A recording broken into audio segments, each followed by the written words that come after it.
today we're jumping into a nice little slice of 70s horror. I'm not sure if this film qualifies as grindhouse, but just watching it feels like there is a sense of real creative potential behind the camera. Messiah of Evil plays out like dollar store limitations really forced creativity in its style and moody atmosphere.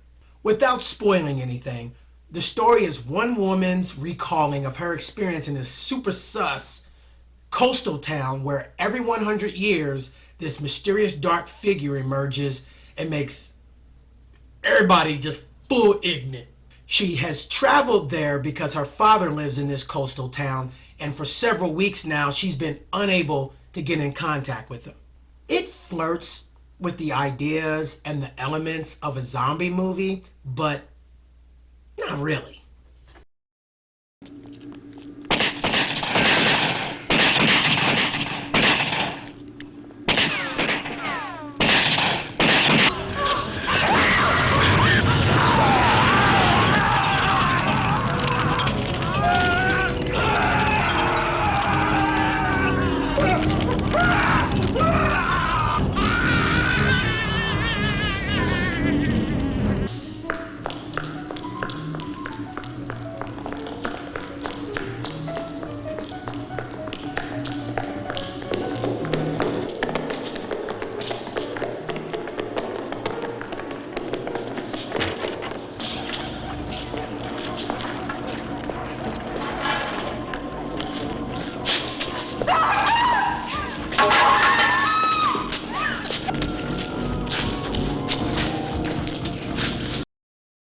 The people only come out at night now to eat rats, raw meat, bleed from the eyes, and act hella cultish.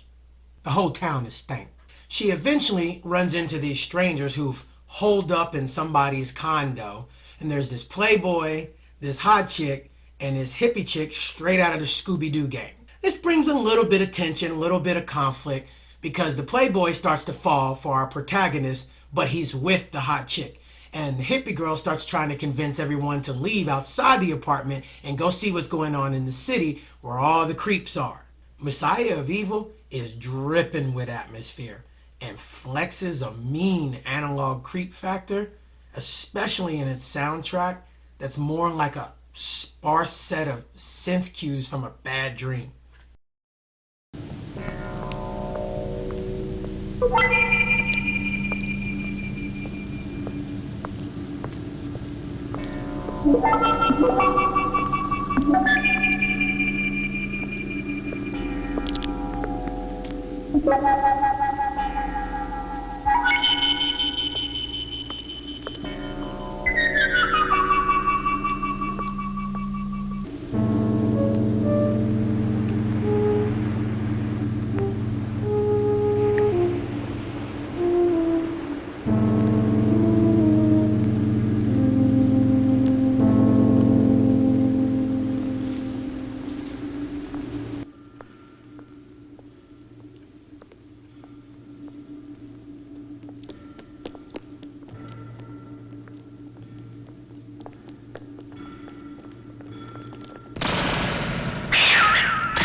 The guerrilla filmmaking and the cheap lighting almost make it feel like a stage play set that just really helps to make a really beautiful place look full on stank.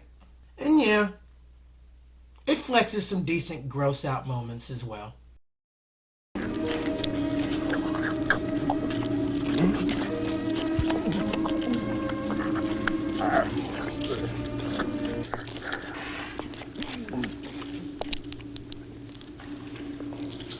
Everybody was out there tonight, even the little creatures. I found a lot of them. A lot of what? Beach rats. What do you do with them? I eat them, that's what I do with them.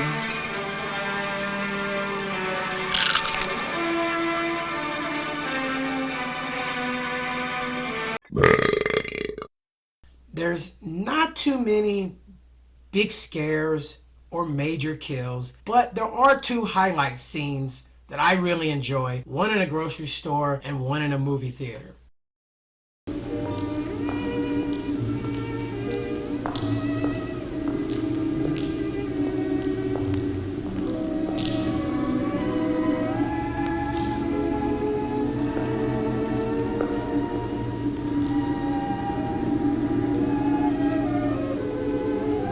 Parker's got to be paid for his tune. Not just with money.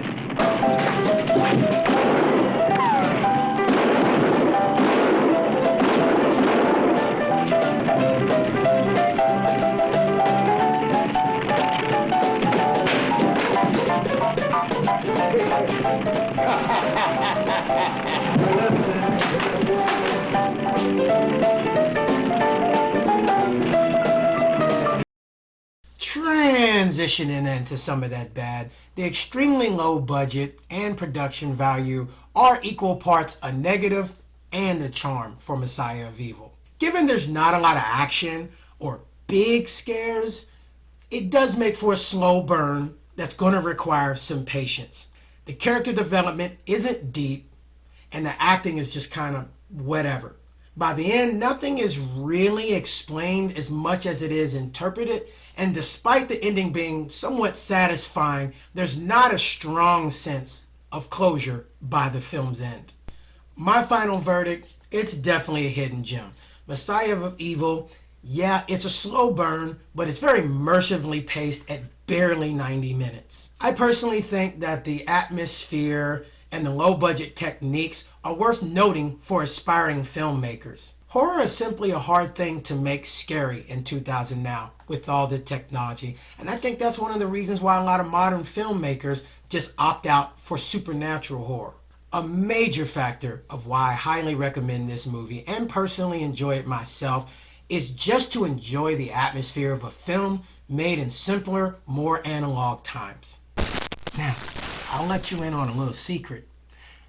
I'm not one for plugging any particular service, but you can find Messiah of Evil for free right here on the tube.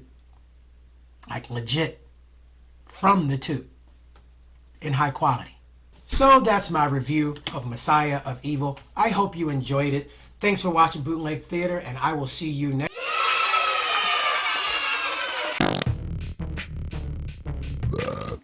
Thanks for watching, blah, blah. Like, subscribe, and whatever.